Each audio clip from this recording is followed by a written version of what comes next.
Whether you've wanted to or not, you've probably run into this woman on your TV or streaming device. Everybody, here's Madea. Oh, hello. How you doing? You might know her from Madea's Family Reunion, or Madea Goes to Jail, Madea's Big Happy Family, Madea Witness Protection, A Madea Funeral, Madea's Tough Love, A Madea Christmas, Madea's Neighbors from Hell, Madea on the Run, Madea Gets a Job, Madea's Class Reunion, Boo, A Madea Halloween, or even Boo 2, A Madea Halloween. She's the creation and literal embodiment of Tyler Perry's unique mind and the catalyst to a billion-dollar career. You know, I didn't want to make my entrance to the world in a dress, but it just so happens that live on stage across the country, 300 performances a year before I ever did a movie, was the way in to running this business, building this studio, and had it not been for that, I don't know where it'd be. In the 90s, Tyler Perry was homeless in the streets of Atlanta. 2 decades later, he was the highest paid man in entertainment, according to Forbes. And for good reason. His credits go on and on forever. Over 22 movies, 10 TV shows, 20 plays. Actor, director, producer, screenwriter, playwright. The critics routinely go after him, but his fans keep coming. Perry is a modern media mogul, and he's gotten there his own way.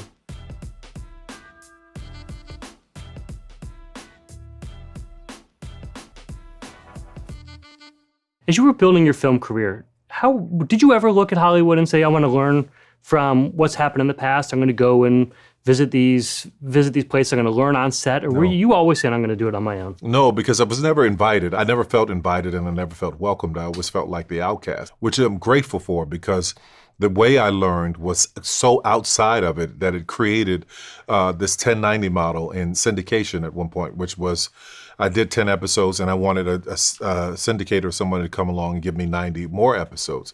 So in creating that model, I wouldn't have been able to do that had I been in the Hollywood system. And I have lots of friends who are really famous and do really, really well, who are inside of the system, who can't even understand this level of the studio or the production or the output of what I'm doing. They can't wrap their brain around it because they were so ingrained inside of the system. So I'm glad I wasn't born in that.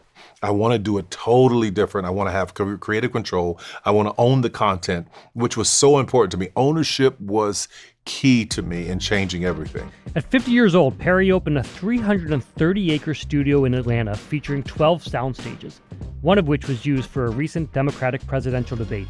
Perry is the first African-American to own a major movie studio without help from a partner or corporation. And to put the size of Perry's studio in some perspective, Warner Brothers Studios' main lot is 1/3 the size of Perry's. Was there a time when you have been in the studio or when it was just opening, or maybe after Black Panther was filmed? I don't know, was there a point where you looked at and you're like, I built all this? You know, this is mine, I did this? Well, that's every day. Every time I drive through the lot, drive onto the lot, I go, whoa, this is way bigger than I ever imagined. And the studio was not too far away from a street where at one point you were homeless, you were living in your car. It's the exact same exit. The new exit says Tyler Perry Studios and Sylvan Road. And Sylvan Road was a street that when I first moved to Atlanta, I lived with my cousin right off Sylvan Road, ended up being homeless off that street. So to see that side by side really spoke to me and possibility and hope in business and everything. What I tell people in business is this: things may not work out the way you want them, but don't be upset about that. Sometimes when doors close, they become catalyst to send you in another direction. It's like walking through a maze. And don't be so headstrong on one idea being the exact way that it has to be, that you can't be flexible enough to know that one idea can morph into something else that can take you in many directions. Well, you've gone from cracking your way in and finding your way in and forcing your way into the system. I think Oprah said that you were an industry unto yourself. So you've got 400 people working for you, even more when you count the contractors who are coming through and working on different sets.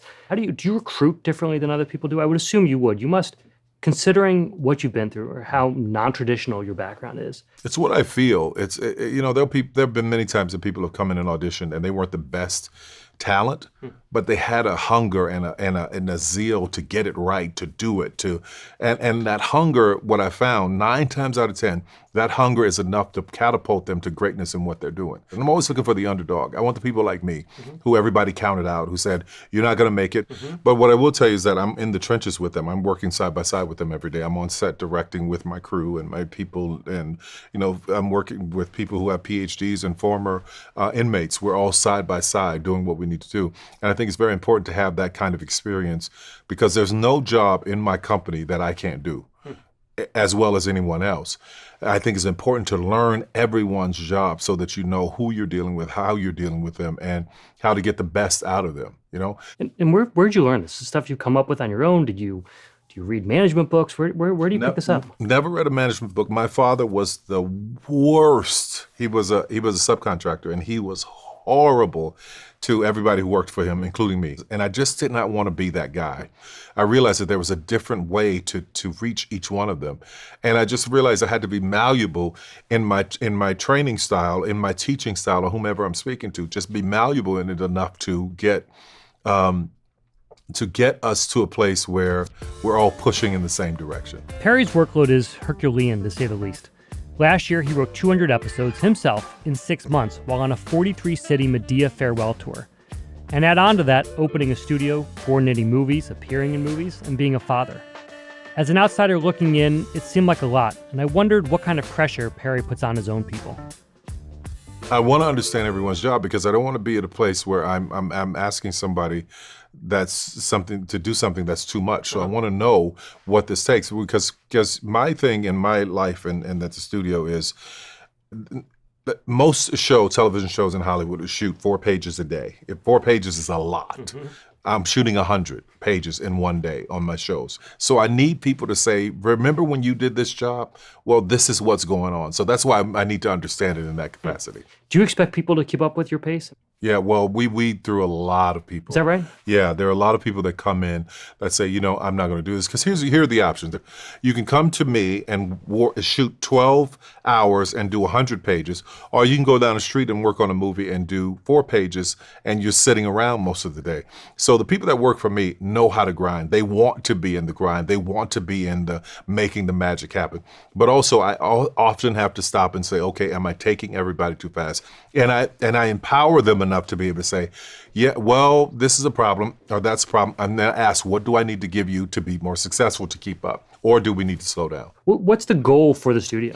So it's my hope to have restaurants and tours and everything that Universal and Disney have. I'd love to have all of those things happening there. We're talking Tyler Perry theme parks. This is a whole Epcot land of the future type thing going on? For the most part. I don't know if I want it to be that kind of destination because I love the film component of it. But I also know that there are people who are interested in seeing Medea's house. It's a $2 billion franchise, this Madea character. As silly as it is, it's a $2 billion franchise. And people just want to go and take pictures. For me, I've never been that guy, so I've never gotten that. That's what people want to do. I'm like, okay, come on. That's what you want to do? Fine. I'll get some wax figures of Madea and put them up, and you go take pictures with them. As we're going to monetize this, let's make it happen. What do you think of the studio, by the way? Okay. How do you think, as someone who manages massive studios, do you think this is all right? I think you're doing really well. I think you're doing really well. I'm a fish for compliments here. All right. That's right.